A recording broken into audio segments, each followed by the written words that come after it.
the Pittsburgh Steelers are quickly becoming a team to include on this discussion. And, if you would ask me 3 weeks ago, I would have said, hey, what, are you crazy? There's not going to be any quarterback change in Pittsburgh mid-season right now. But, again, it was preseason. I don't know how serious and I don't know how much you can really put on it. But Kenny Pickett didn't look all that bad. And, again, it's a very similar situation with, well, a little more similar to Atlanta than it is to Tennessee, and I'll get to Atlanta in a little bit. But for the Steelers, for me at least, I'm looking at them, and I'm looking at Mitchell Trubisky, and I'm not exactly looking at him and saying, yeah, he's going to go and he's going to be the quarterback for the next 20 years like Big Ben.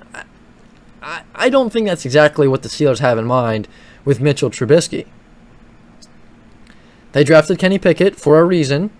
He hasn't played all that bad in the preseason. Again, that's the preseason.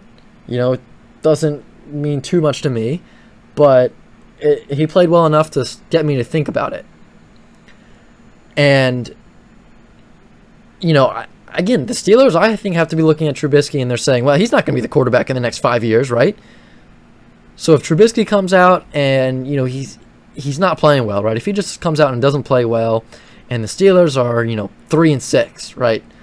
I could say week 8, and I get that 3-6 is 9 games. But I'm just saying, if they have a record that's not very good and Trubisky's not looking very good, I could see week 8 or so. I could see Kenny Pickett getting the start at quarterback, and I think it's on a similar situation to Tennessee, where you're thinking, okay, we're not playing very well. We're probably not going to make the playoffs. Trubisky's not going to be our quarterback of the future anyway. So what do we have to lose by letting young Kenny Pickett go and get some NFL regular season experience? Kenny Pickett could be in the conversation, and keep an eye on him for possibly being a quarterback that you see get some starts midway through the season.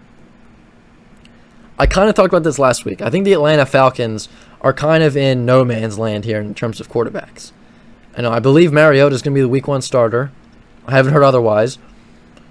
But very similar to what I just said about Pittsburgh and Tennessee, Mariota is probably not going to be the quarterback in Atlanta 5-10 years down the road.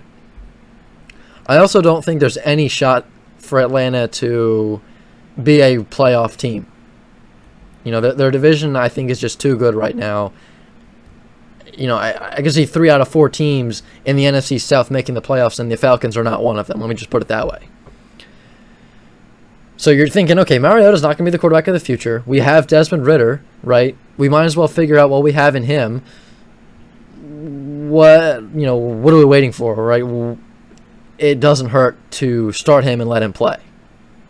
So Desmond Ridder, a guy that I say at the earliest, I could see him start some games like week 6. And I think it's almost guaranteed that by the end of the year, Desmond Ridder is going to get a start or 2 in Atlanta. The Seahawks. As I mentioned, they're a team that I very well could see, going out and taking that LA Rams rebuild approach.